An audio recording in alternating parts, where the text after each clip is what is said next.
everybody. Mark Levin here. Our number, 877-381-3811. 877-381-3811. Wait a minute.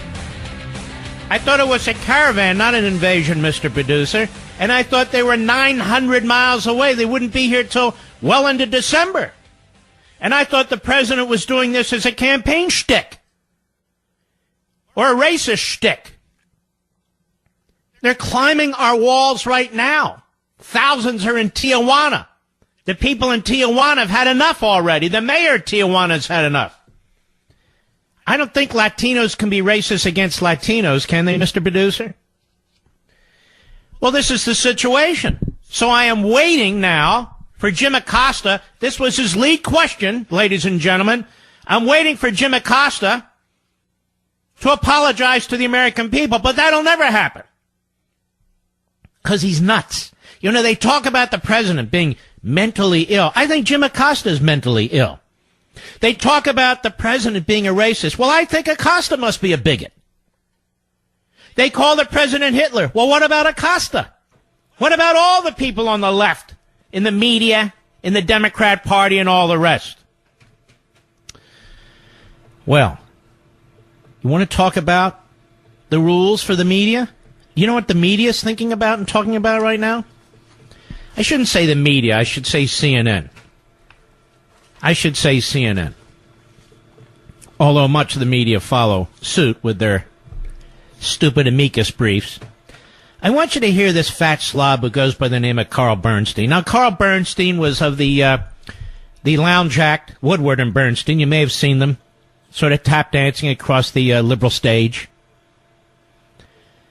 But Carl Bernstein really is a stupid man, and he kind of was hanging on Woodward's coattails in order to get that Watergate gig. And it's not like Woodward had to do a hell of a lot of work. It was the deputy FBI director that was feeding him the vast majority of the information on the criminal investigation. Anybody could be a reporter under those circumstances, but that's another issue. I want you to hear Carl Bernstein on CNN yesterday suggesting that the media should censor the president. And the media should determine what's news and edit what the president says by taping his press conferences and not running them live. Cut 6, go. We need to start thinking of a different way to cover his press conferences and briefings. For instance, I don't think we should be taking them live all the time and just pasting them up on the air, because they're basically propagandist exercises, because they are overwhelmed by his dishonesty and lying. So how could we cover them differently? Maybe we should be there, edit, decide as reporters what is news, and after the press conference or briefing is over, then go with that story with clips. This is a big deal, what he's saying. I know you're cringing in anger, but it is a big deal. It gives you insight into how fools like this think. He's a reporter, so-called, right? What is better news than a live event, a presidential press conference? But he's saying, no. Because the president is a propagandist and a liar, we in the media have to take the actual news of what he's saying and edit it and decide what is our view of the news with our liberal values, what our priorities are. You heard him say it effectively, didn't he? That's how they normally cover the news. So here we have one part of CNN going into federal court demanding that their guy needs a hard pass or it's a violation of freedom of the press. Then we have this other part of CNN that is saying, no, he should get a pass. We, after all, are self-proclaimed reporters, and we have a right to be wherever we want, whenever we want. However, we will also determine what is actual news. And because we despise this president, because we oppose this president, because the vast majority of us are Democrats and liberals or pretend independents, he's a liar. Did any one of these fools ever call Barack Obama a liar when he was lying through his teeth on health care and we all knew it? When he was lying through his teeth on immigration and we all knew it? fact, the congressman stood up and accused him of it at one of his State of the Union addresses. In fact, one of the major tenets of being a progressive, a statist, is you must lie about things. Free health care, free college, tax the rich. That'll take care of everything. It's a major tenet of progressivism and statism. They lie all the time about things that are impossible. Things that are impossible. And they lie all the time about people who are in their way. Oh, that guy's a racist, that's for sure. That guy's deplorable. That guy's stupid. Go ahead.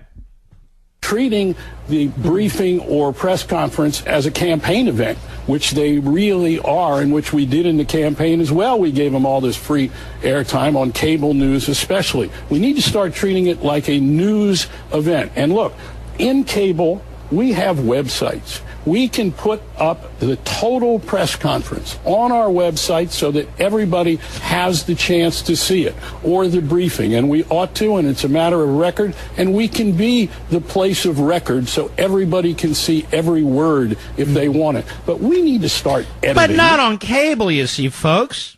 We have to edit, we have to censor, we have to rejigger, we have to change the whole thing. Now, what if the President of the United States took that position? You know what I'm going to do?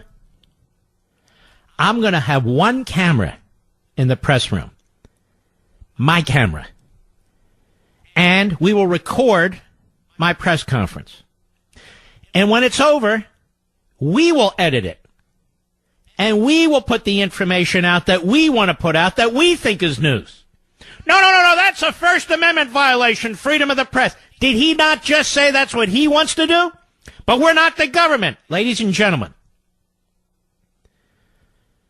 TV press conferences began under Dwight Eisenhower. That's exactly what he did. They recorded the press conference,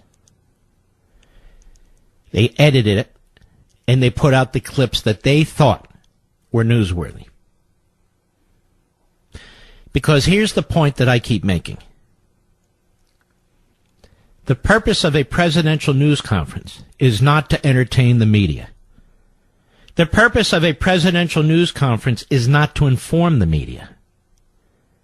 The purpose of a presidential press conference is to inform the American people. What Bernstein is proposing will not inform the American people. It would be edited. Things would be censored. Just because he has determined as a liberal Democrat that the President of the United States is campaigning doesn't mean that his view should win the day for the entirety of the nation. Notice he doesn't say those things when Democrats are president. He had a hate-on for Nixon. He had a hate-on for Reagan. He had a hate-on for both Bushes. He has a hate-on for Trump. But he loved Obama, as did most of the media, and they still do. And Obama lied all the time. And so now they're talking about censoring the president, the free press, about censoring the president. This is why we as a nation, we as a people, this is our country. It's not Mr. Bernstein's to run. It's nobody's to run. It's ours. This is why we need to take a close look at what the media in this country are doing. Not for government interference. We are the true constitutionalists. We don't tinker with the Constitution. They do. We need to take a close look at the media in this country. What it is that they're doing. Because it is my position that they throw around freedom of the press and they attack Trump with it, not because they really fear about freedom of the press. Are you kidding me? We got more knuckleheads in the media than we've ever had before, saying the dumbest things in the world. Nobody stops them. They've abandoned any so-called professional standards. They omit information. They bring in the biggest goofballs in Congress they could possibly think of. Professors you never heard of that call somebody racist or mentally ill. They bring in John Dean to talk about ethics, for God's sakes. Not like there's a problem with the media access to the American people in this country. We've never seen anything like this before. The problem is with the people that populate the media. Their ideology, their motivation, and their purpose. Whether the president's running for president or not is none of Mr. Bernstein's business. It's a presidential press conference. Nobody needs to show up if they don't want to. They're in court demanding that they be allowed to show up. But look what they're demanding. That they not only be allowed to show up, but they be allowed to censor and edit what takes place in that room. And they shouldn't cover, you see, the news conference from beginning to end. Pretty appalling. That's Bernstein. It gets worse. I'll be right back. Now, Brian Stelter went to Towson State. He was operating pretty much as a one-off in the basement, you know, sitting in his underwear, trying to grow a beard, but he's incapable of that, eating Cheetos and doing that sort of thing. And he got noticed by the New York Slimes. He was hired by the New York Slimes. And then he could get more money at CNN. Then he went to CNN. But he's always been what he's always will be. Truly a nobody. But there he is at CNN. This is supposed to be a reporter, okay? Cut 5, go. So, Carl, you know, I sound like I'm at my wit's end. I don't know what to do in these situations where he's not just saying something that's untrue. Because it's one thing to say something that's untrue, and then we can tell the truth. He's rambling on in a nonsensical, unhinged way, and I'm not sure we should broadcast it on television anymore. So that was the lead-in question to Bernstein. But I wanted you to get the Bernstein substance first. So listen to this little nobody, this little tyrant. Who's being fascistic now? Who's being fascistic now? So Trump is rambling in a nonsensical, unhinged way, and we shouldn't broadcast it, I don't think, anymore. All these little Napoleons. That's not freedom of the press, ladies and gentlemen. These are propaganda mills. Mr. Stelter, you're a propagandist. Bernstein's a propagandist, too. And the truth is, you're left-wing ideologues. You've managed to get reporting jobs. Bernstein's managed to get rich being an ideologue and a propagandist. They would never investigate a Democrat the way they investigated Nixon. They never did. And the treatment of Trump is way overboard. Way, way overboard. He's not unhinged. He's not nonsensical. You may not like the way he speaks or how he speaks. But if you want to see unhinged and nonsensical, look in the mirror. Look at what you people do day in and day out. Look at what you people say day in and day out. What kind of a network hires Sharpton to be a host, even on the weekend? Or, for that matter, Brian Stelter. Brian Stelter was handed information related to FISA by me, by looking at published reports. And he's such a dug-in ideologue. And he's so nonsensical and unhinged. He said, I needed to prove that the media were correct. And I had said, I'm not reporting this. I'm pulling together what the media had said. But because it indicated that the prior administration was violating federal law, was abusing the FBI and the intelligence agencies like no other administration in modern American history, Mr. Stelter went in a defensive posture.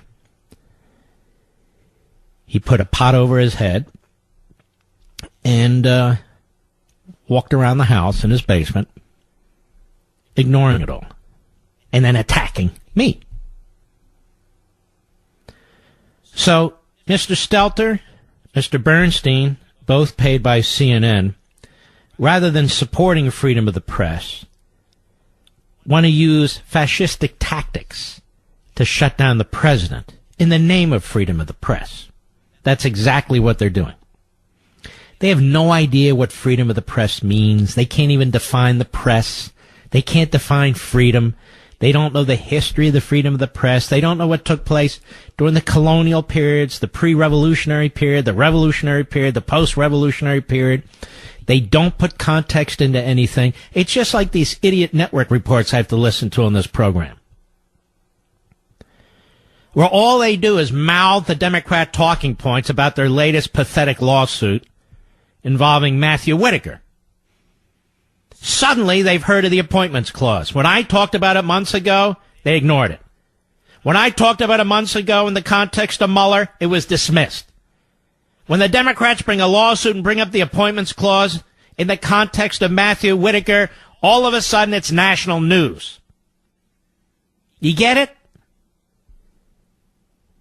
They are ideologically driven, and they cannot restrain themselves in quote-unquote reporting the quote-unquote news. You know what the big news is today? The country's going broke. Broker than broke. And that it's going to have consequences. And no amount of laws being passed, and no amount of tax increases, and no amount of redistribution of wealth can fix it. And what the hell is the Democrat Congress going to do about it in the House? Nothing. Well, that's not true. Make it worse. And Mitch McConnell, who gets this laudatory write-up in the Weekly Standard, W-E-A-K-L-Y, in the Weekly Standard, has done more to explode the federal debt than any majority leader in the history of this country. But they praise him for getting judges through. No!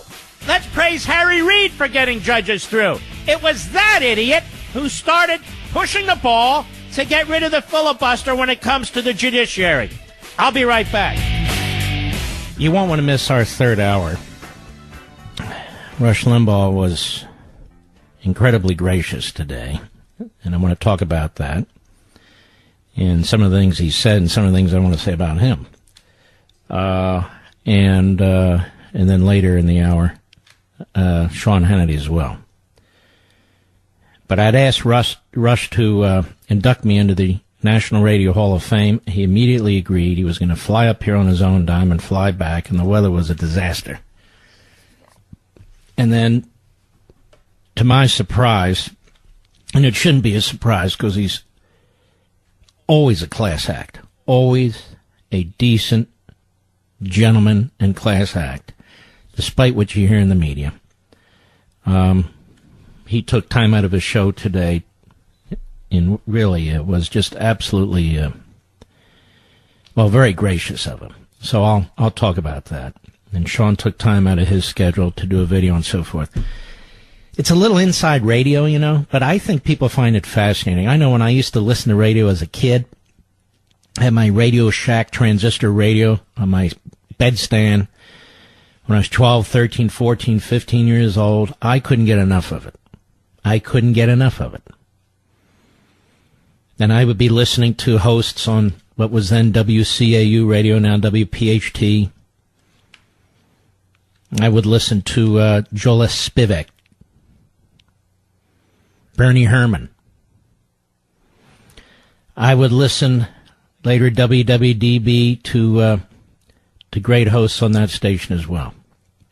So Dominic Quinn was really terrific. And there were others. Excuse me. And I also would adjust the antenna to listen to New York City radio, WOR and WABC. In particular, wherever Bob Grant went, I tried to listen to Bob Grant.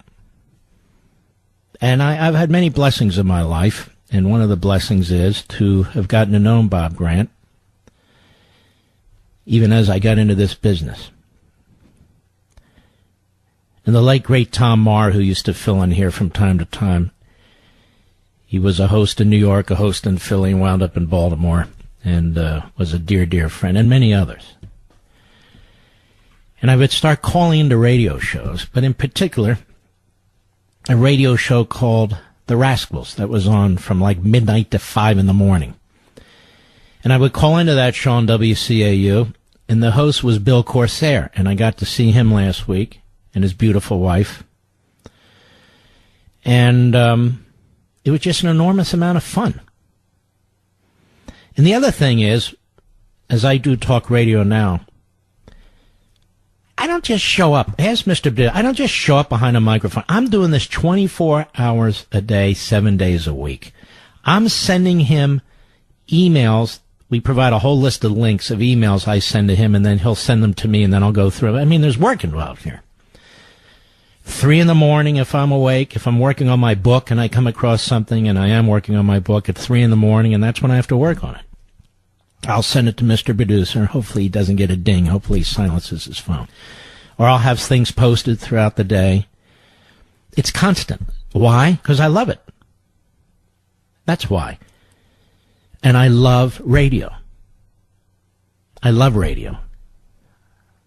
I love listening to it, although I listen to it less and less because I'm so busy. And I absolutely love doing it.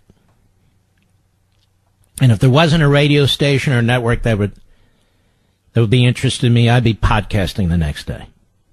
And the millions and millions of you I would hope would be with me. Maybe I'll do that one day. But you never know. And Westwood One has been wonderful. I must say, they have really never, ever interfered with this broadcast. Never interfered with a single thing I've ever said. And they were very excited about the Hall of Fame award, really. And there's an outstanding president of Westwood One, Susan Grimes, and she has a great staff over there.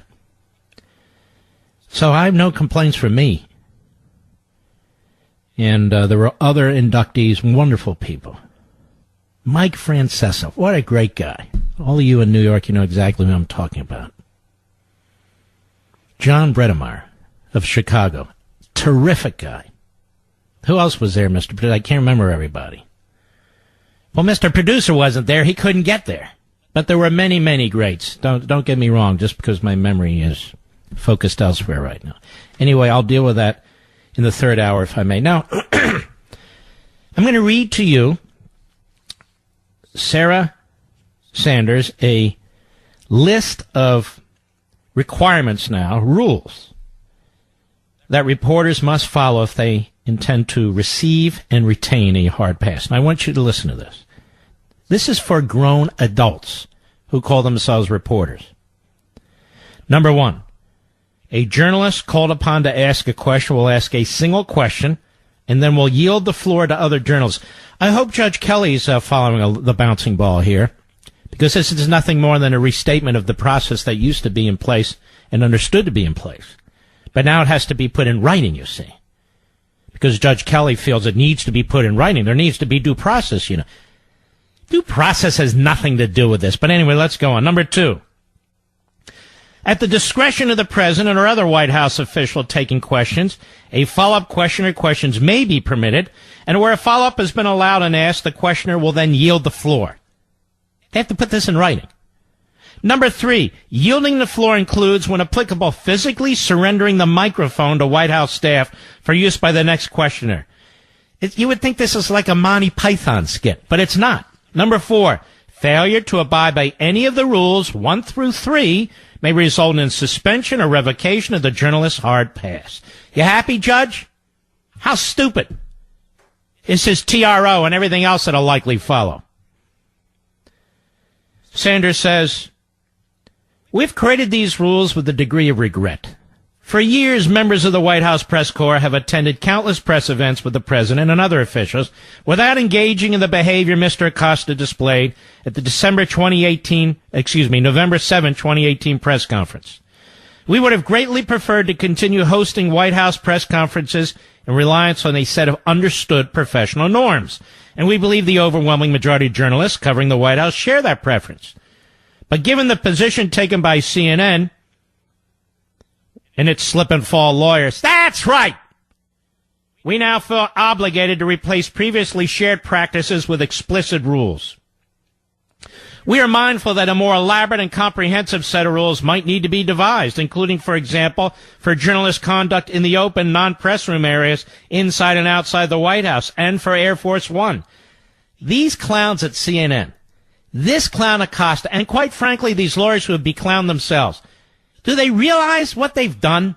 That they've opened Pandora's box? You want rules? Now you're going to get rules. All kinds of rules. Whereas before you could operate sort of in the ambiguous areas and so forth, now you're going to get rules. And if you don't follow the rules, you'll be alerted to the fact you're not following the rules, and then you'll be kicked out. Does that make you happy? No. So all the media out there with all the amicus briefs claiming this is a First Amendment issue, now you're getting your due process. How stupid are you people? Very. At this time, however, we decided not to frame such rules in the hope that professional journalistic norms will suffice to regulate conduct in those places. If unprofessional behavior occurs in those settings, or if a court should decide that explicit rules are required to regulate conduct there, we will be forced to reconsider this decision, and it goes on. Now, here's the thing, folks. There are people, clearly in the media, some in talk radio, who constantly are trashing the president, saying he overreaches, he only shoots himself in the foot, he does this, then. And most of the people who say this do not like this president. They're typically progressive statists, or never-Trumpers, or former never-Trumpers, or would-be never-Trumpers, or just generally don't like the president. Well, if you feel that the president's making mistake after mistake after mistake, you don't like the president, you never liked the president, you didn't vote for the president, why do you care? Well, I care about the country. No, you don't. This is all really about politics. It's not about the country. How much news anymore is about the country? May I ask you? How much news is about the country? What's the debt today? Does anybody know? No, because they don't report it. What actually occurred in that courthouse that I talked about last week? Do you know? No, you don't, because you don't have the transcript. What's actually happening with this parade?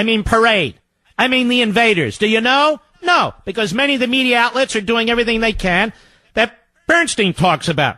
Well, don't cover it live. We, the liberal ideologues who run the media, you'll run it through us. We'll edit the stuff. And by the way, did we tell you the president's Hitler, a racist, and a liar? Oh, yeah. But don't worry, we'll take care of the news side. So if the president is as bad as all these people say, why do they care? Why do they care? We'll be right back. What do Jake Tapper, Wolf Blitzer, Chris Cuomo, Allison Camerata, Don Lemon, Joe Scarborough, Mika Brzezinski, Chris Matthews, and Rachel Maddow all have in common other than being left-wing kooks? Not one of them has gone south of the border to determine the makeup of the parade. Not one of them has even gone to Tijuana.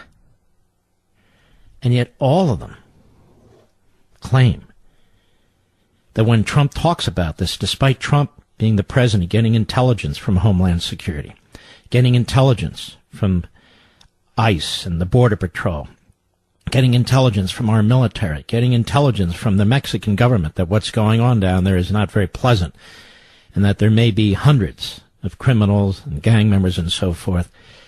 Every one of these people claim to be a reporter, or to be reporting, or to be analyzing the news. They're nowhere near the action. Nowhere near the action. Brian Stelter's not there. Carl Bernstein's not there. Yet they question the president, they attack the president, and they call him a racist. Who else hasn't been there and isn't there? Jim Acosta. I want to challenge you, Mr. President, on, excuse me, are you a reporter? No, I want to challenge you, sir, and in more ways than none, he's saying, isn't it true that you're a racist and a bigot? That pretty much was what he was asking. Hey, freedom of the press, let's all circle the wagons. Guy's a maniac. And yet that's exactly what's going on south of the border. in Tijuana, the officials there and the people there do not want these people in their community. Now, I know they're not white supremacists. I know they weren't raised in white privilege, because they're not white. They're Latinos. And how is it that Trump gets 30 to 33% of Latino vote and you wouldn't know it? Because Tapper and Blitzer and what are the other reindeer called? Anyway, Chris Cuomo, Scarborough, Brzezinski, and the rest of them don't go and talk to that 30 or 33%. Why is that? Yet they claim to know who they are and what they are. Tomorrow's a big day, you know. Tomorrow is a big day in Ridgewood, New Jersey. WABC land. Throughout New York, New Jersey, and Connecticut. The tri-states. Why is everywhere as tri-states? Because there's 3 states. You know, when I was growing up in Philadelphia, Pennsylvania, it was Pennsylvania, let's see, Delaware, and New Jersey. The tri-states. In New York, I think it's Connecticut, New York, and New Jersey. Look at that, the tri-states. Anyway, those of you, and also Pennsylvania, New Jersey, Connecticut, New York, listen up. And the rest of you, by the way. Big, big event in Ridgewood, New Jersey, which is a beautiful, beautiful town, by the way. At 4 p.m. tomorrow, that would be Eastern time, 4 p.m. tomorrow, at a wonderful independent bookstore where I sign books all the time. Bookends, as it's called. Bookends at Ridgewood, New Jersey, tomorrow at 4 p.m. My lovely wife, Julie LEVIN. She will not only be doing a special children's story time reading Our Police, my late father's beautiful book, and it is a beautiful book, but she will sign and personalize every book. It's the perfect time.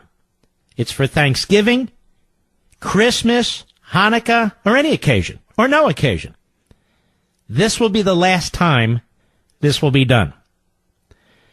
So join my beautiful wife, Julie, for a special children's story time reading of Our Police at Bookends, Ridgewood, New Jersey, tomorrow, 4 p.m. Just Google it. One word, Bookends, Ridgewood, New Jersey, tomorrow, 4 p.m. And she will personalize and sign the Our Police book. And bring your little ones with you if you can. We'll be right back.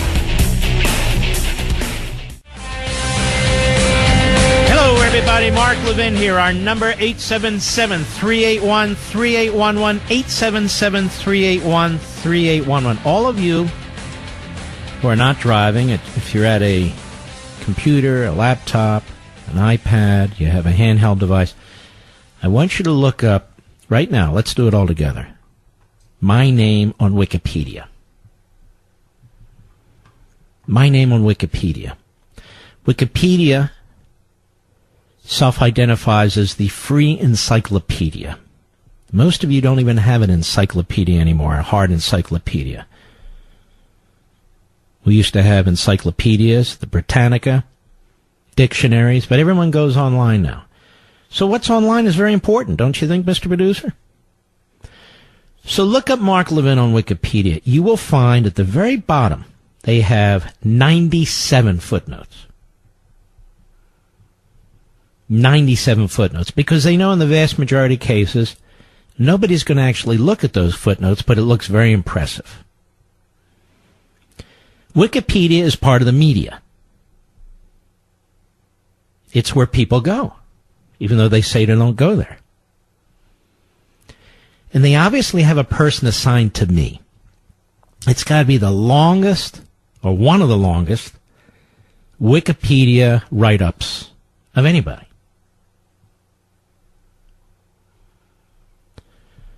And I want to give you an example. Go to the very last entry, James Khashoggi, or that is Jamal Khashoggi. He's the reporter who was brutally murdered by the Saudis in their consul in Turkey. Let me read it to you.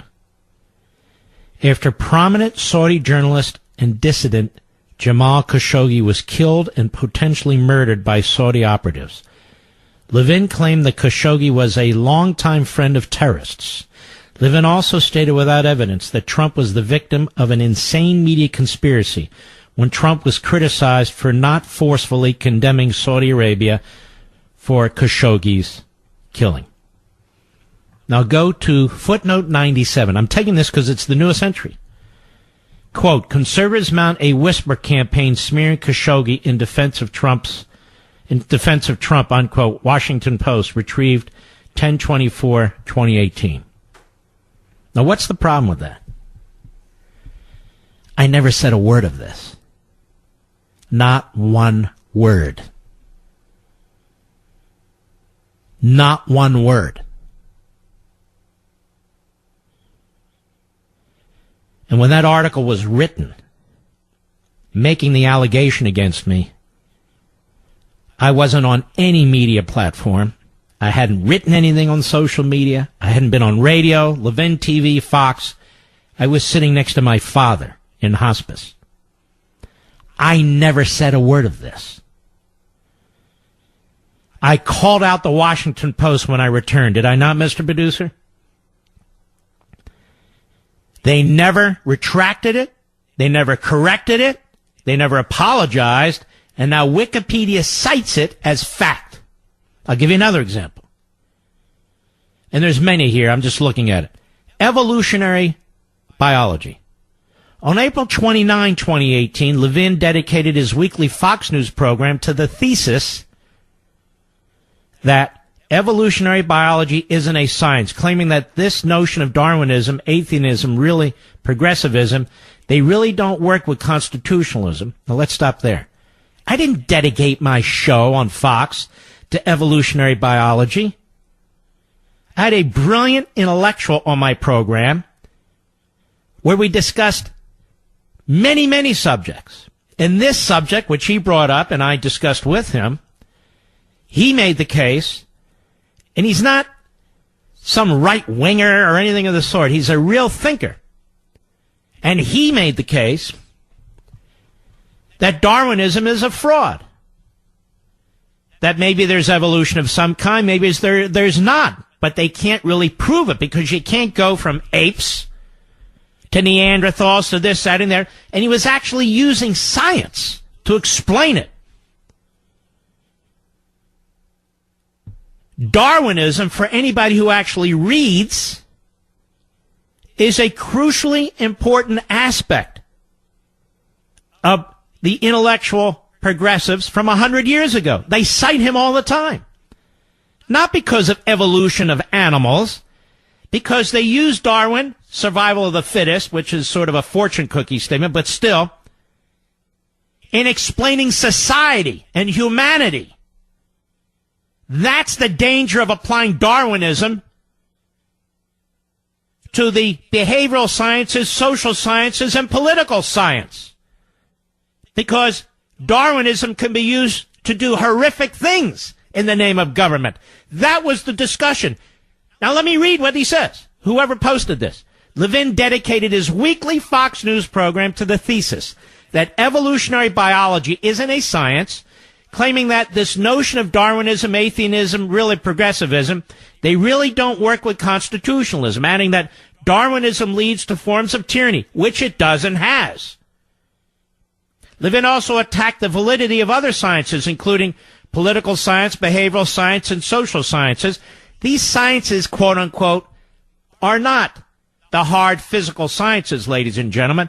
They are these human sciences created again by the left, for the most part, to try and figure out how to organize people.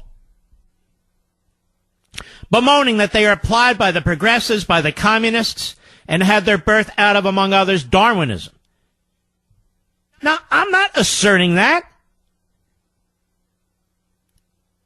The philosophers that undergird progressivism asserted that and point to Darwinism. The following day on his radio show, Levin further clarified his position by remarking that DNA is a science, evolution is not a science. Evolution is not a science, ladies and gentlemen. It's a theory.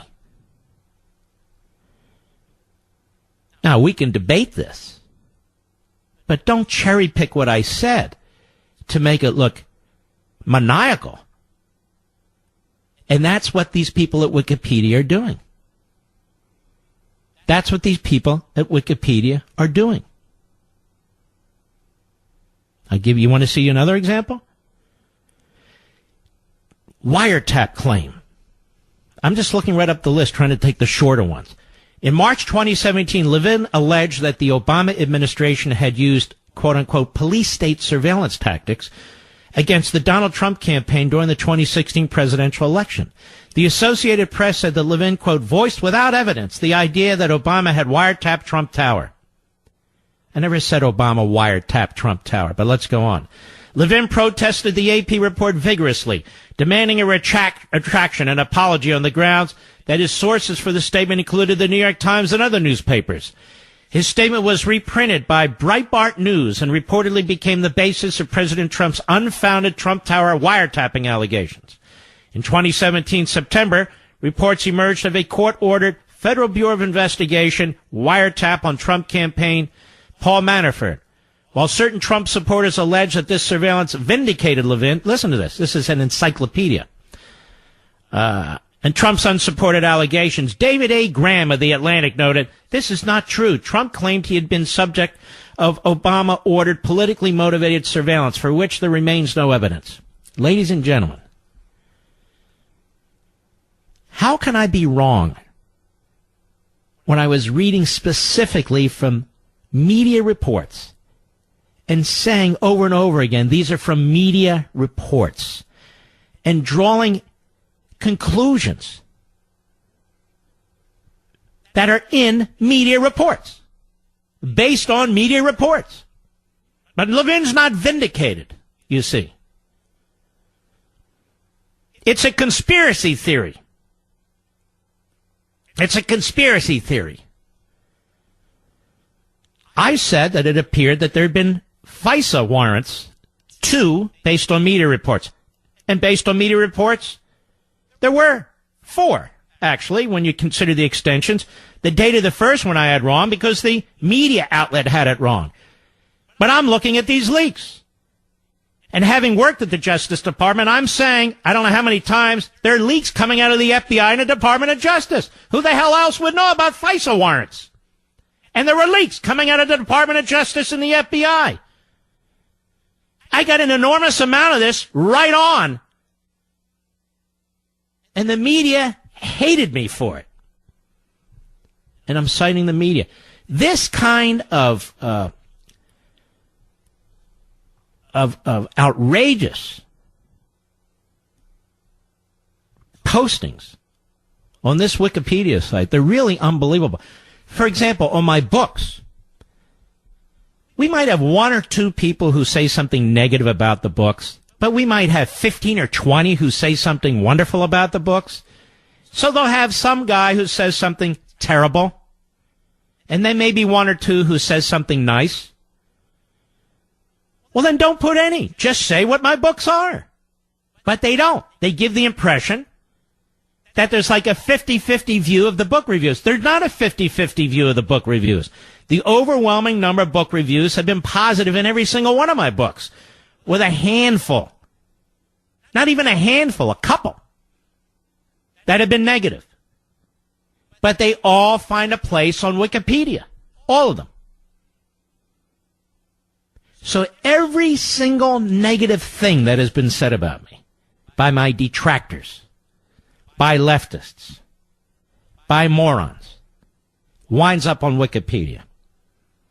The fact that I use this program to discuss American history, capitalism, philosophy like Montesquieu or Locke or whomever, the fact that we discuss liberty, negative liberty, positive liberty, the fact that we discuss court cases,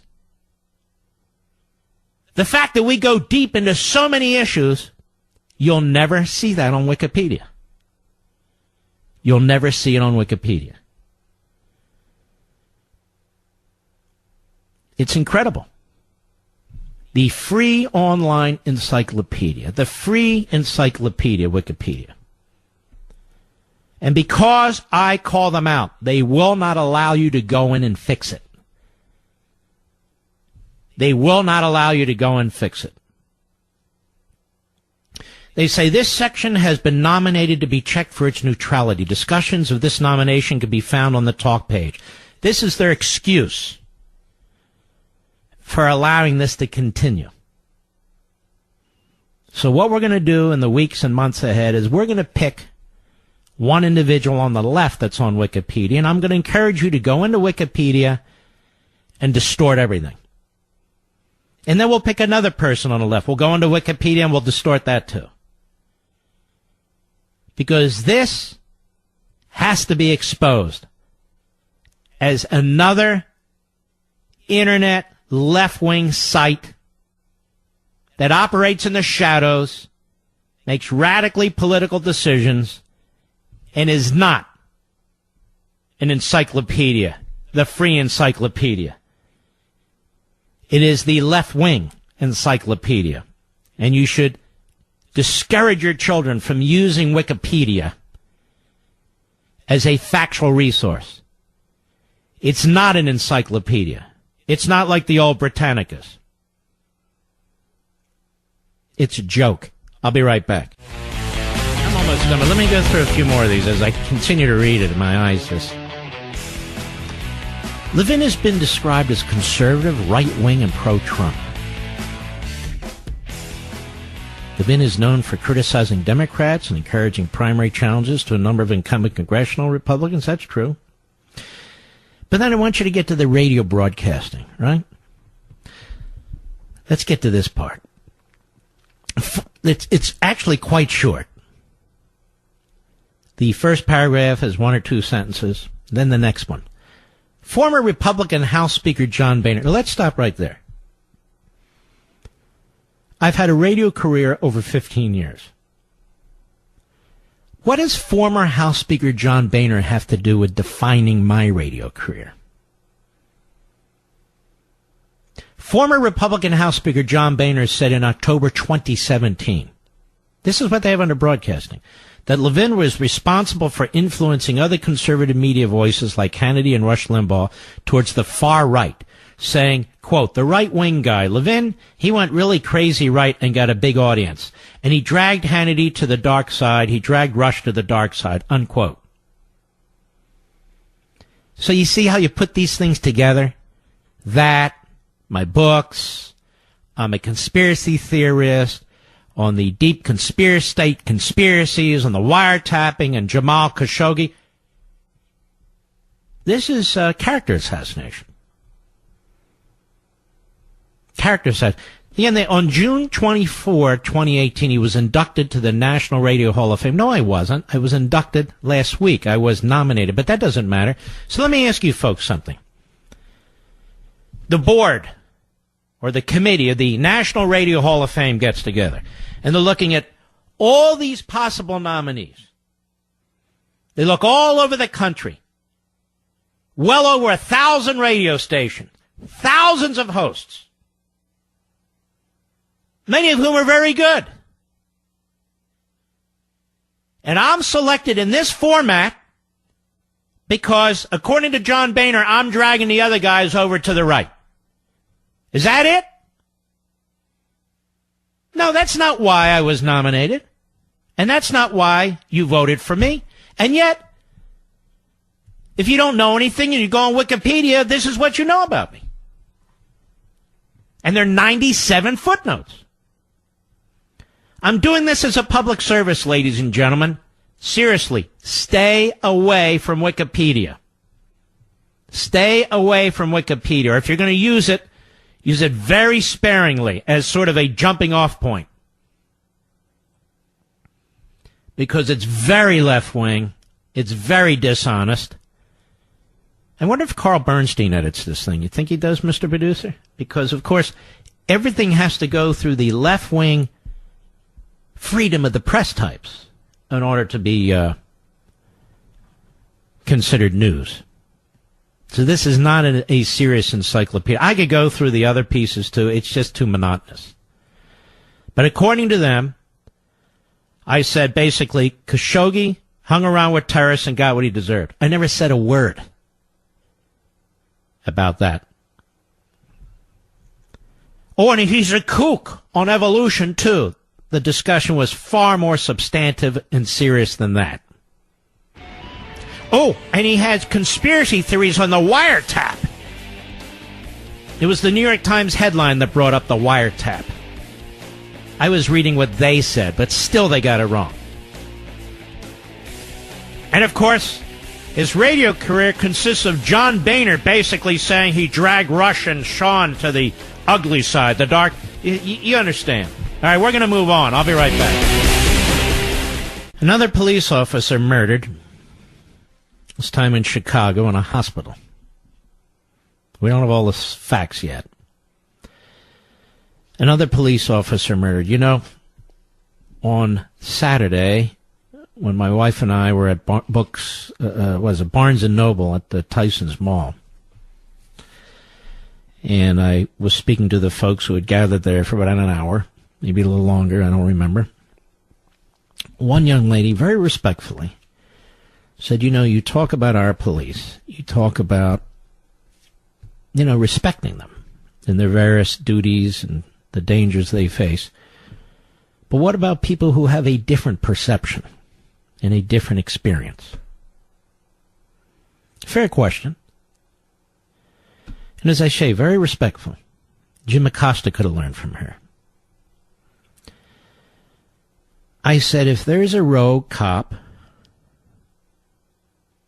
or a rogue person in any profession or any walk of life, rogue has a meaning. That is, they're conducting themselves outside the norm. They're the exception. They're not the rule. And they should be dealt with.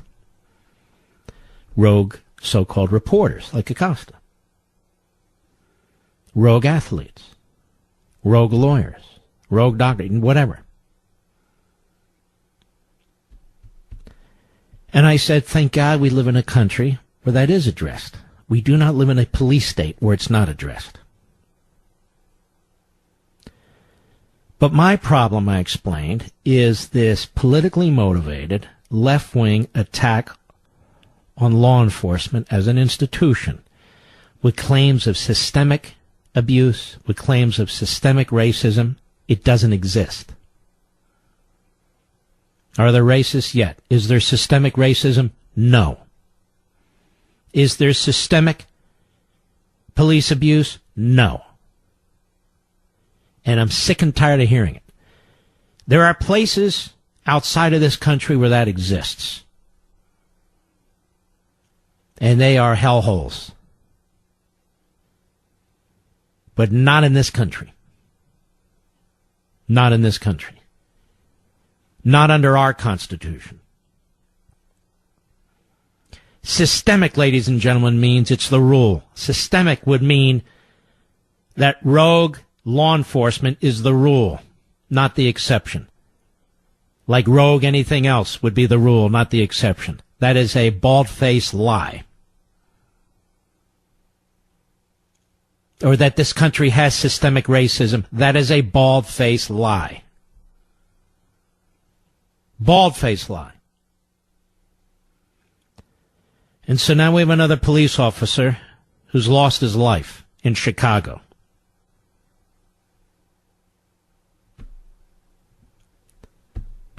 It's very, very troubling to me. Very, very troubling to me. How this sort of thing is more and more accepted. I don't mean accepted, the murder accepted, but more and more, okay, what's for dinner? Next issue.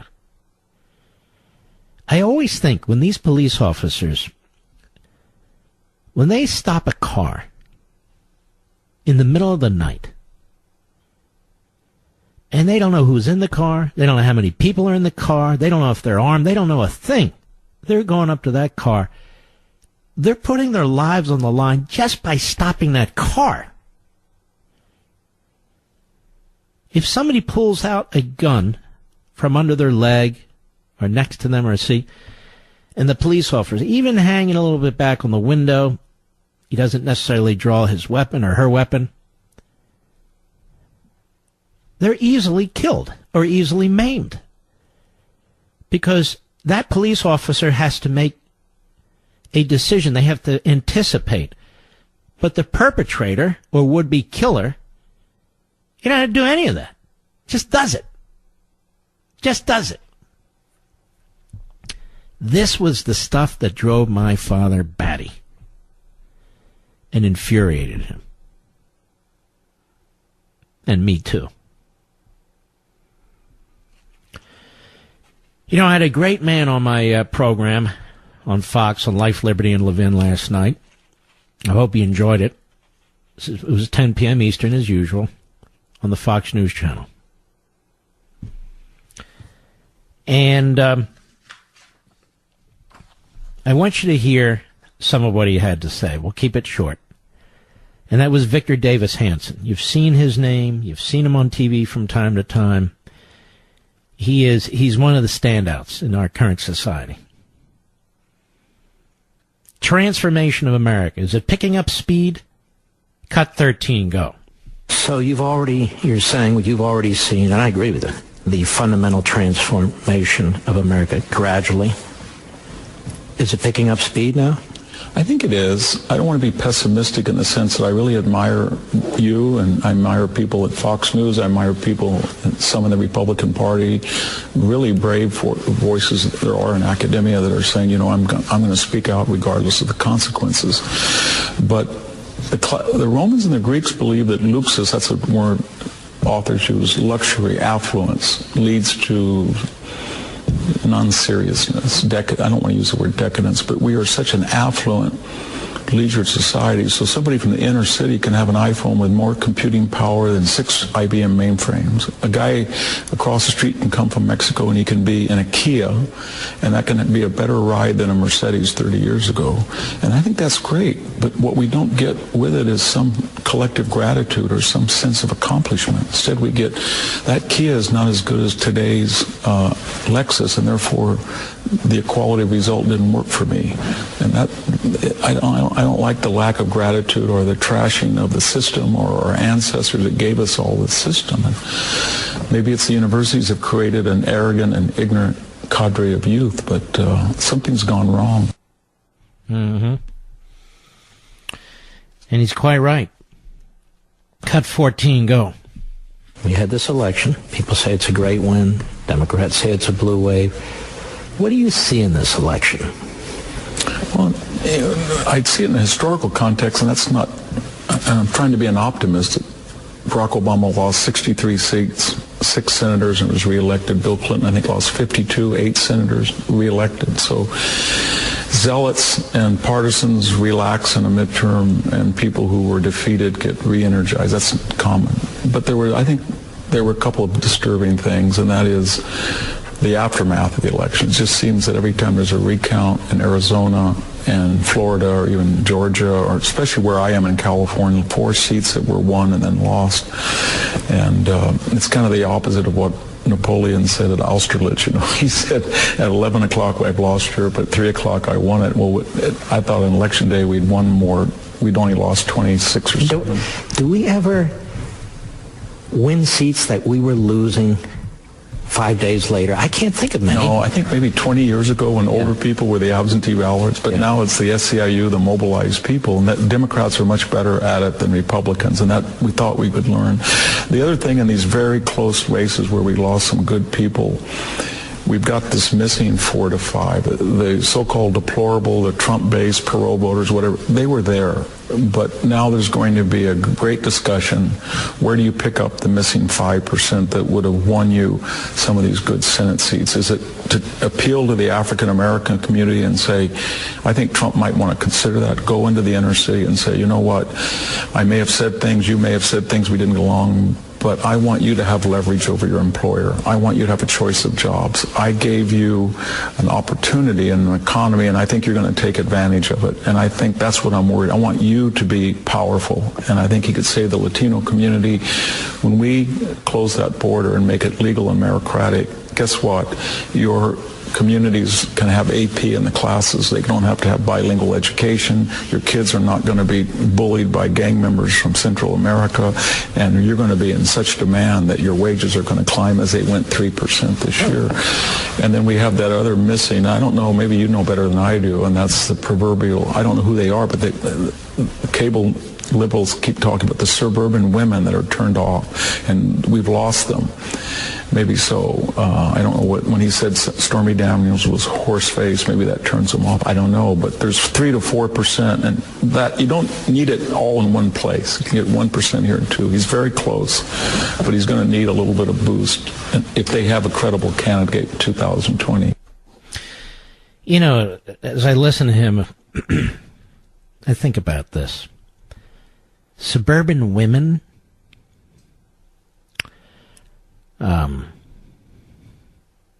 recent immigrants, liberal Jews, pro-abortion Catholics, more religious Muslims, billionaires like Steyer and Bloomberg, among others, and poorer communities all vote Democrat. Not every single person in those communities, obviously, but the rule seems to be that they vote Democrat. And this is the Democrat Party. It cobbles together these various groups with group identities. It panders to them. And it tries to exploit the issues that are considered negative in these various communities. That is, it tries to exploit dissatisfaction, if you will. And that not only is the nature now of the Democrat Party is radicalizing as it balkanizes. It has to become more and more radical and balkanize more and more. Now why? Not so much to keep their coalition together, but to focus their opposition. To focus their opposition. So the opposition is focused on the culture. The opposition is focused on the Constitution. The opposition is focused on, quote-unquote, white privilege. You know, it's very interesting to me. It wasn't that long ago when about 80% of the population was considered white. Even if 80% of the population is not white, because you have people from different parts of the world, you know, everybody's not from Sweden, everybody's not an albino, but the way the government defines these things, you get about 80% of the population that's white. Now it's about 60%. And as that white population shrinks and shrinks and shrinks, mostly due to immigration and intermarriage, but mostly due to immigration, you hear more and more about white privilege. Because a political party and government policies are fueling this. And it is a diabolical tactic, and it is a very, very dangerous tactic. Gee willikers, I've been talking for 2 hours, Mr. Producer. I've been talking for 2 hours. When we come back, I think you're going to have a fun time in the last hour, too. We're going to talk about, as I said, a little bit of the history with Rush and me, a little bit of the history with Sean and me, a little bit of history, my history. It's not that deep or broad in radio. And then we're going to take your calls, because I just realized I haven't taken a single call here. Now, I want to do one other thing. It's kind of out of order. There's really no perfect way to do this. I'm very concerned about Ruth Bader Ginsburg and more Sonia Sotomayor and the political statements they make and the political interviews they give. And they're very selective about who they'll talk to. And with all this freedom of press issue out there, I don't think it's right that they won't talk to me. So I've asked Mr. Producer to contact Justice Ginsburg's office. I know she's working from home, but they'll let you know. And contact Justice Sotomayor's office and ask them if they'll agree to a 10-minute interview. Okay? And here she is on the Axe Files podcast with David Axelrod. Now, David Axelrod's not a news person. He was Obama's campaign guru. He's a left-wing Democrat. So if she's going to interview with him, there's no reason she can't interview with me. She's a public official, every bit as much as the president's a public official. She serves for life. If she's willing to talk to a political handler and a political analyst like David Axelrod, she should be willing to talk to me. I'm not a political handler. I'm not a political analyst. And I think I'll lead off with this at the top of the next hour before I get into these other issues. But she does this interview with him, and she says something that's quite remarkable, as if she's a politician on the Supreme Court representing an identity group or an ethnic group. That's not the job of a Supreme Court justice. So I want you to hear this again. This would be from David Axelrod, Axe Files podcast. Very clever. And I believe it was linked to, or at least promoted by CNN, of course. And I can assure you, if a constitutionalist justice had done this sort of thing, they'd be accusing him of gang rape, you know, all the usual stuff. No due process, presumption of guilt. I'll be right back. Hello, everybody. Mark Levin here. It's going to be a big hour. Our number, 877-381-3811, 877-381-3811. First of all, please don't forget, tomorrow, 4 p.m. Eastern, Bookends in Ridgewood, New Jersey, 4 p.m. tomorrow. A special children's storytime reading of Our Police by my wife, Julie, and also a book signing. She will sign and personalize the books, but my father would call her his daughter. So I would encourage you to go. The book is great. The reading's a lot of fun. In fact, most of the people who came last Saturday, they didn't bring their kids. They didn't bring their grandkids. They just wanted the book, which was very, very nice. So I think it's a very, very good thing to do right before the holidays. So I want to do this with Sotomayor, and then we'll move to the other topic I've been discussing. Sotomayor does an interview with David Axelrod on his podcast. Now, I don't know how many people listen to his podcast, but it can't be anywhere near the number of people who listen to this radio show on my podcast. And by the way, something very exciting is going to happen with my podcast very, very soon. And when it does happen, I will announce it. And I would encourage the affiliates. I love all of our affiliates, and I don't say it enough, and I want to thank you. But I would encourage those that run the show tape delayed. You encourage people to go over to the podcast. And this is one of the things I think that AM radio in particular needs to give some thought to. But that for another day. Sonia Sotomayor. Cut 12. And by the way, David Axelrod, the left-wing hack, is the one, Obamaite, asking the questions. Cut 12, go. You were it was a very pointed and very passionate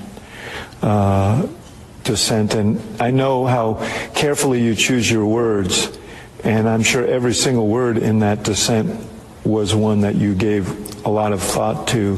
Why was that particular case so meaningful to you?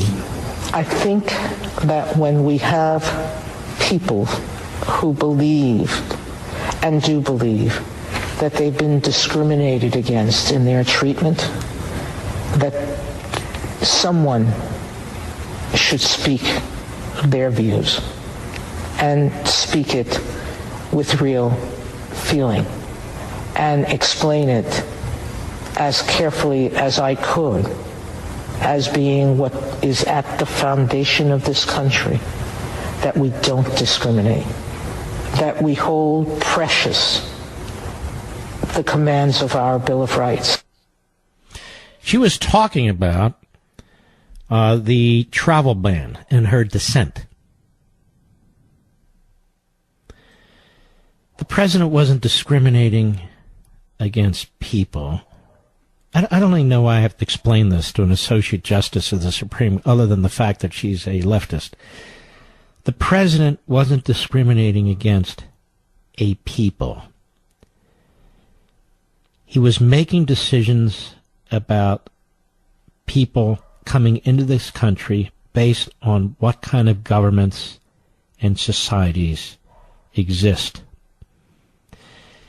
And if the countries they're coming from are incapable of providing our country with the kind of information we need to vet individuals, and at the same time, terrorist organizations like ISIS, Al-Qaeda, the Muslim Brotherhood, and others, which I think she'll admit and agree are terrorist organizations, but many more, were making abundantly clear that they intended to infiltrate these groups when they come into our country. That the President of the United States has a responsibility to notice that and to protect the American people. Sotomayor can get on her high horse and talk about discrimination because she's responsible for absolutely nothing. Nothing. The President's responsible for protecting the country. Sotomayor does not, and is not. She doesn't know the intelligence. She doesn't know any of the issues. That is why in the past many courts stay away from these issues and do not try to play executive like the courts do today. A federal district court doesn't have anything close to the information a president has when it comes to issues like this. Nothing. And so the framers of the Constitution did not empower judges to supplant the decisions of a president. Nobody's constitutional rights were violated because none of these people are American citizens. They're not even residents in America. They are foreigners. They are aliens. They are resident in other countries. Our Constitution is not projected overseas to cover aliens. It doesn't work that way. And yet there are people who actually believe it should. Not because they love our Constitution, but because they believe it will cripple this president. And so she was in the dissent because she was dead wrong. She was dead wrong as a matter of precedent, what the left says is so precious to them, dead wrong as a matter of constitutional law, and dead wrong as a matter of policy. But she's an ideologue, she's an advocate, and I'd love her to come on my show so we could have this discussion. An honest, civil, legitimate discussion. If you're going to talk to David Axelrod, then talk to me. Then talk to me. And the reason the president's ban was upheld, number one, it was temporary. Number two, it was rationally based. And we've discussed this to the point where I'm blue in the face discussing it. But let me just add it again. If the president truly was discriminating against Muslims, then he didn't cover the right countries. The 6 countries that were named are not the countries where the vast majority of Muslims live in this world. There are 8 or 9 countries where there are actually more Muslims. They were not part of the temporary ban. And there wasn't a ban at all. Of the temporary, I should call it restraint on endless immigration. So if Sotomayor wants to beat Chuck Schumer, and if Sotomayor wants to talk to David Axelrod, she should make herself available to talk to me. And I'm quite serious about this. I'm sick and tired of politicians on the court. And they're cherry picking. But I'd be more than happy to have a rational discussion with her. And it would be a little bit more substantive than what David Axelrod's going to ask. A setup leading question. All right. I'm going to start this, then I'm going to have to take a break. But for those of you who care, and this will be the last time I talk about it, Rush went on a show today, and I have to say, he was, really gracious. I've known Rush for several decades now. I didn't grow up with the Limbaugh family. I'm from a completely different part of the country. But our principles, our belief system is really identical. And I began to listen to Rush, and I was really intrigued because as a young kid, I listened to a lot of radio hosts, a lot of great radio hosts, many of whom I named earlier. There's something about him that was different. And I really do admire the other ones that I spoke about. But Rush was really presenting a more comprehensive view of conservatism, and he was doing it in a very, very entertaining way. And I particularly like the fact that he would mock and humiliate the people on the left who are used to mocking and trying to humiliate us. And even though their temperament may be somewhat different and their approach somewhat different, I think this is why Rush, early on, was so attracted to Trump. But anyway, I used to call myself a professional radio listener because that's what I was. Nobody listened to talk radio more than I. When I was studying for exams, I had it on in the background. Whenever I was in the car, I had it on in the car. When I would go to sleep, I'd have it on my radio. I started calling in the shows. First, the Rascal program I told you about on WCAU, now WPHT.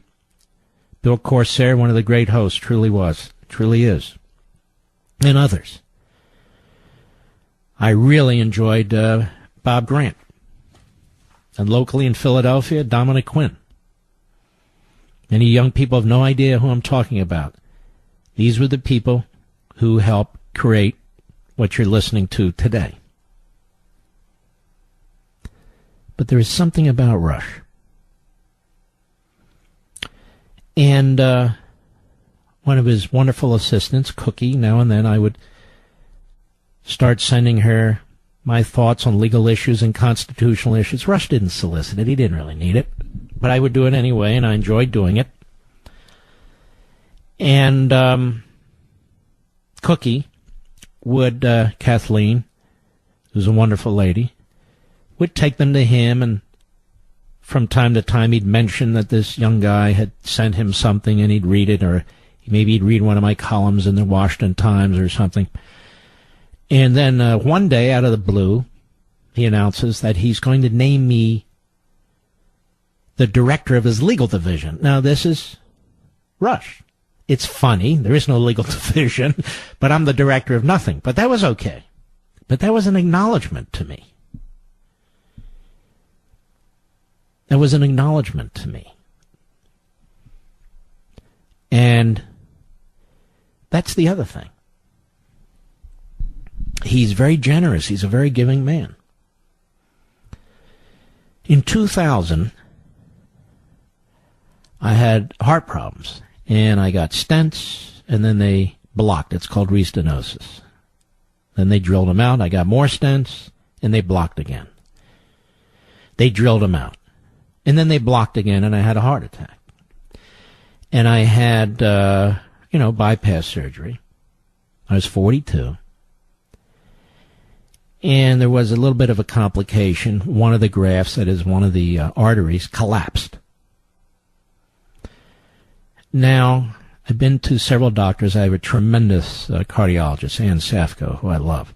But this is on the surgery side. And I really didn't know what to do, and ultimately. And I decided I'm going to go to the Cleveland Clinic. They're the best. But I didn't know if my insurance would cover it. And I really wouldn't know till later, but I needed to go. And in passing, I didn't bring up the insurance or anything to Rush. I just said, I got to go to the Cleveland Clinic. And he said, well, how are you paying for it? I said, well, I don't know. I'm not sure, but I have to go. He said, I'm paying for it. I said, no, you don't have to pay, and I'm flying you there. And I said, no, you don't have to. He said, no, I insist on it. Flea. Call me F. Lee Levin or Flea. I insist on it. Well, I went there. It turns out the insurance covered the vast majority of it, and I paid the rest. He was furious that I paid anything. I think it was $1,500. It's things like that. He doesn't talk about it. He doesn't pat himself on the back. People say, whoa, he's really full of himself. Folks, he's not in any way full of himself. He's a very quiet man in person. He's very cerebral, too. Just a very kind person. And he talked today a little bit about many years ago, my coming to his home. He invited us to his house. Very gracious. And he went to the office and he was doing his show, and I was watching him. It's okay. And I was watching him. I was really studying him. Now, I had listened to radio very intensely as a kid, as I say. But I was watching all he was doing, his weaving in and out, and he could see I was watching it. And we passed some notes back and forth, and he finished, and he said, all right, Flea, let's go get a late lunch or dinner. So I said, okay, but I want to talk about it. We sat down and we talked some time about what he was doing and how he was doing it. And it had an enormous influence on me.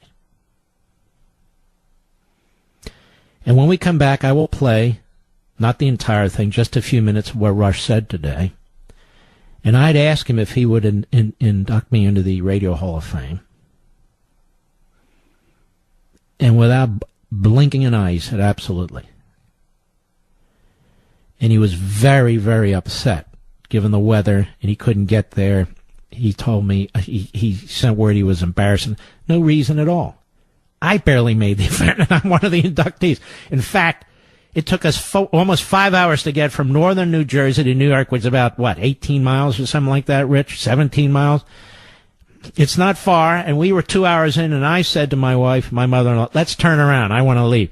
And they insisted, no, we're going. You're one of the inductees. I said, let's turn around. No, you're going.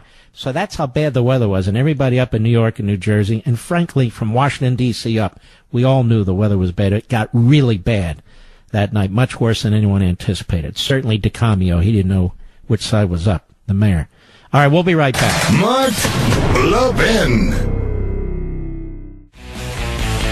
Before I get to the Rush clip, which is, I don't have enough time this segment anyway, at the bottom of the hour, and I promise I'm only going to do this once because I've only been inducted once. I wanted to mention Sean Hannity, too. You know, Sean Hannity would often have me as a guest. And sometimes I play Santa Claus to little kids and that sort of thing. Or sometimes I'm in the middle of work, he would call me. This is when he was on WABC only, and then later syndicated. But Sean would tell you the same thing about Rush, and he has said the same thing about Rush. He is our Babe Ruth. There's no question about it.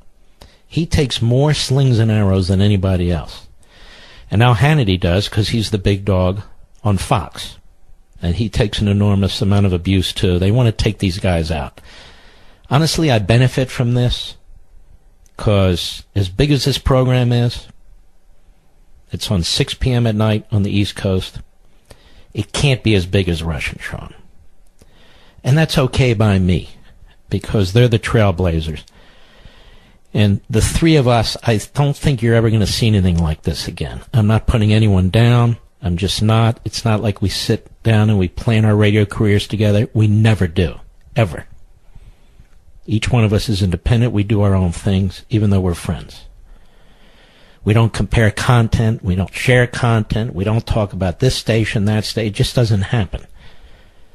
But Sean was very, very important, too. Sean, he'd have me guest host when during Christmas vacation and so forth. And I said, I can do the substance. I don't understand all this radio stuff, how to get in, when to use my name. And so he sat me down and we actually put together 48 5x7 cards that said something like, hi, this is Mark Levin, welcome back.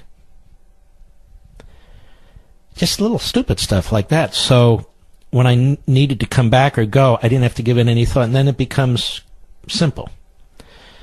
But even more than that, as much as I liked radio, I really wasn't planning on doing it for a career. And Sean pressed me to do it. He absolutely pressed me to do it, or I wouldn't have done it. So you can blame Rush and Sean and one other gentleman by the name of Phil Boyce. And Sean is as nice as they get. Sean will give you the shirt off his back, too. I'm very, very fortunate to have these men as my dear, dear friends and mentors. I really am. And to have all these other people on radio who I listened to all those years. It's their fault. I'll be right back. There's other very good hosts out there. I'll tell you one. I mentioned it a couple months ago. Savage. And we never got along.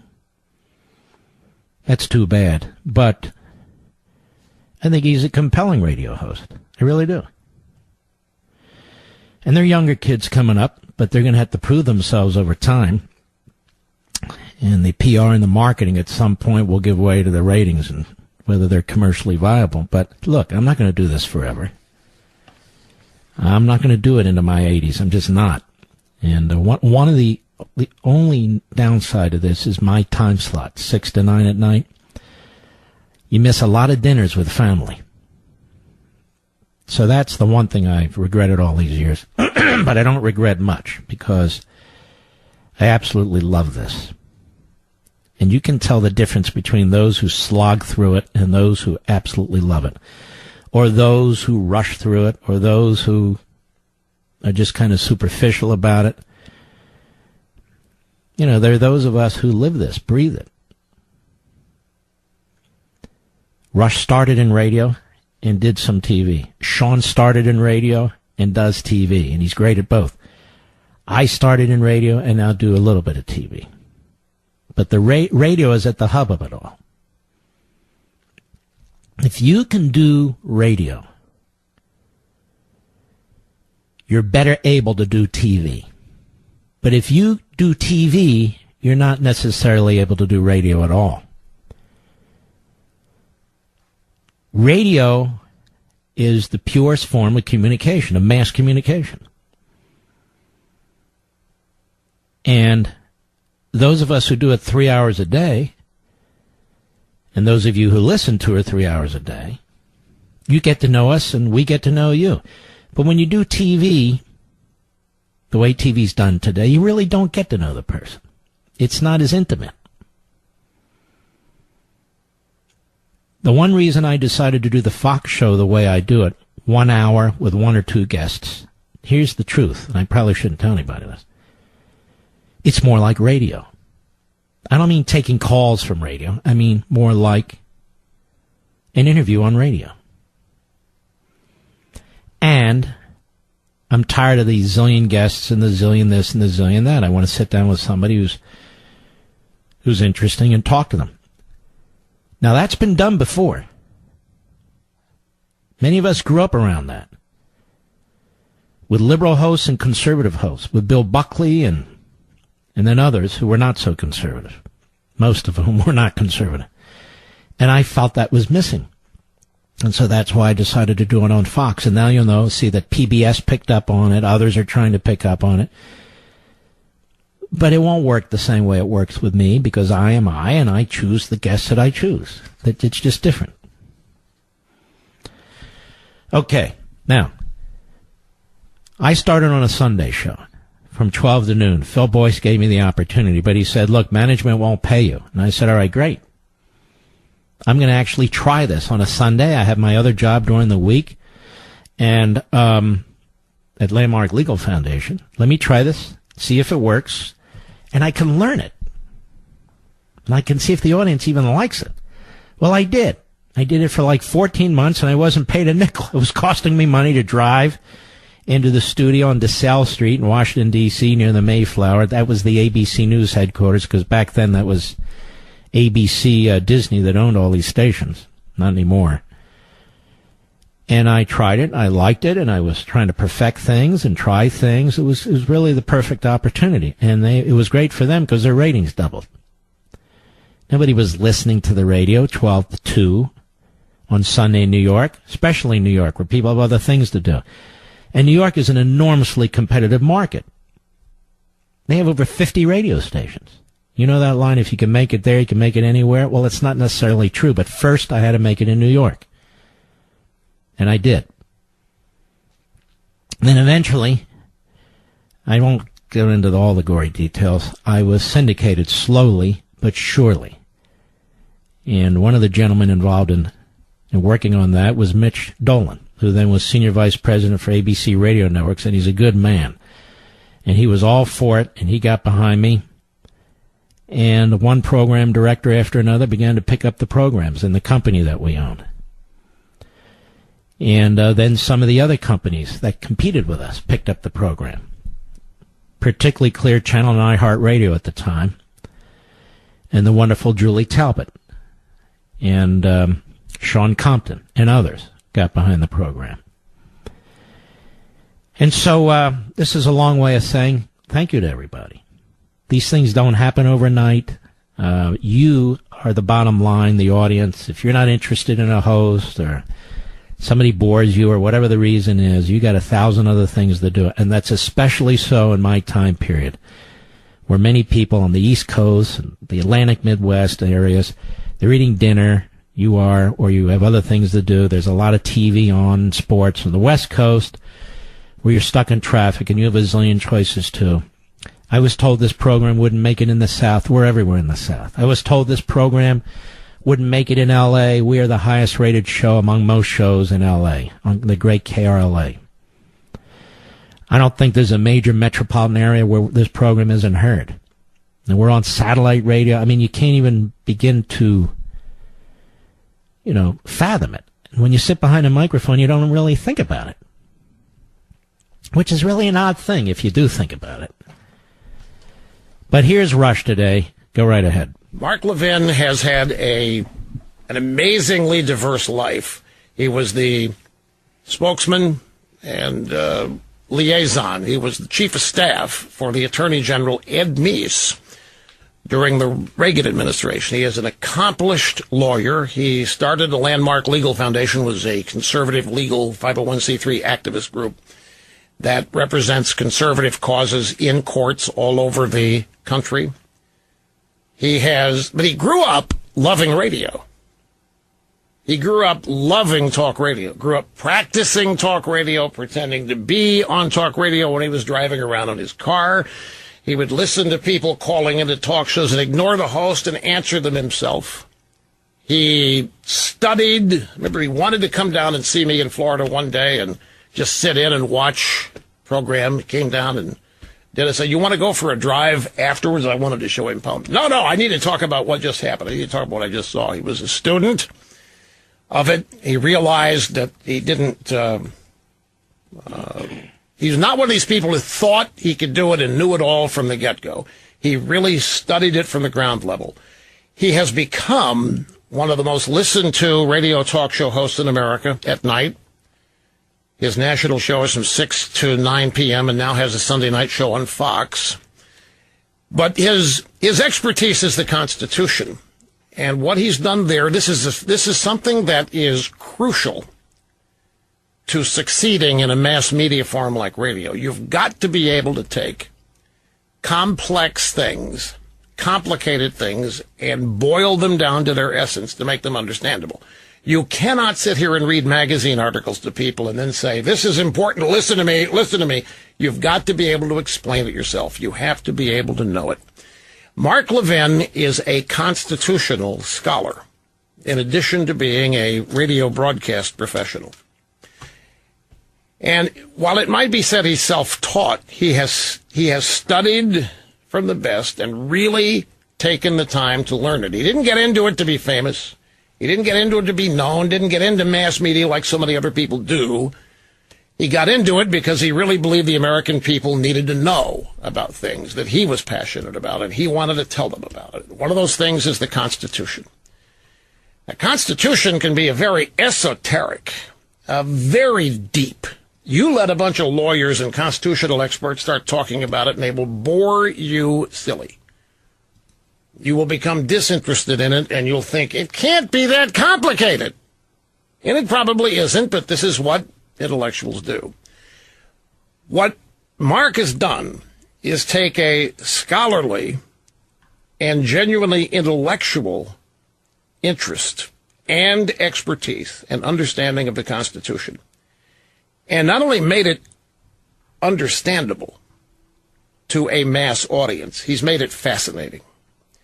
He's made the governing document of our country fascinating to people who otherwise are like Alexandria Ocasio-Cortez. They think the three branches, the three chambers of the House, the Senate, and the White House. Levin has one of the most educated and knowledgeable audiences in all of radio, and there's no better use of the medium than that. To teach, to inspire, to inform. So it is with a great respect and honor that I induct Mark Levin into the Radio Hall of Fame. There's a couple of them, but this is the big one, the Radio Hall of Fame, and I regret that I couldn't be there Saturday night when he actually went in. I was supposed to be doing this then. So I promised I would do it today, since I couldn't be there. And that's it. It really is it's a special thing. And for people in radio, it is a tremendous honor. And I'm back alive. And ladies and gentlemen, you might say, geez, what an egomaniac doing all this. Actually, what I'm talking about here is this industry, and I'm talking about our Babe Ruth and our Lou Gehrig, who would be Sean Hannity. It's that simple. And for the younger people who want to get into this business, some of whom are trying now, some of whom come up to me, some of whom call me, listen to what Rush said. I did. Listen to what Rush said. You don't get into this for the money, and you don't get into the fame. It'll come or it won't come. It's like getting into any other profession. You want to be a doctor because you're drawn to it. You want to be a police officer because you're drawn to it. You want to drive a truck because you're drawn to it. It's what motivates you. You know what motivates you. For me, it was because it's why I write my books, it's why I do the TV, it's why I do this. It's because I'm very, very concerned about the future of this country. But you also have to understand what Rush also teaches. This is a business. These companies are in business, and if they don't make money, they go out of business. So it's important to be very idealistic on the one hand and very realistic on the other hand. So you got to learn the business. And at bottom is you need to know your audience, and your audience needs to know you. There has to be a reason why you people listening now have decided to listen. Anybody can read the news, let's be honest. Anybody can go to a website and start cherry-picking it. But if you don't want to be anybody, then you don't do that. And speaking of that, I also want to salute my buddy Matt Drudge. Because every talk show host in the country takes a look at the Drudge Report, whether they admit it or not. Not to just cherry-pick stuff off there, but to get a sense for what's going on during the day. I'll be right back. Mark Levin. I also want to thank my buddy Rich here, who's been with me 15 years. Richie V, our call screener, is terrific. The Guns was with us for 8 years. A lot of people. Darian Melito, who is my 15-year affiliate relations guy, and so many other people. I just want to thank them all. And Hannity, I'll just tell you, he's the best friend you could possibly have as well. I mean, he really is. He is just down to earth, wonderful, wonderful guy. And he not only excels at radio, but he excels at TV. That is very, very hard to do. And because he's the king of cable on Fox, the left has tried to take him out. The left has tried to take Rush out. The left tries to take Hannity out. And they make a run at me every now and then. But we're not going anywhere. You want to know why? Because of you. And thanks to you. I'm done talking about it. I'm blessed, and I just want to thank you again. And don't forget, one more time, tomorrow, it's tomorrow at 4 p.m. Eastern. All you folks in the WABC area, I hope you'll make your way to Bookends, Ridgewood, New Jersey. There's a beautiful young lady there. It's my wife, Julie. Get our police. She'll personalize it for you, and she'll read the story to your kids as well. We salute our armed forces, police officers, firefighters, and emergency personnel. And I salute you, the great patriots out there. Thank you for making this country work. God bless you, and I'll see you tomorrow.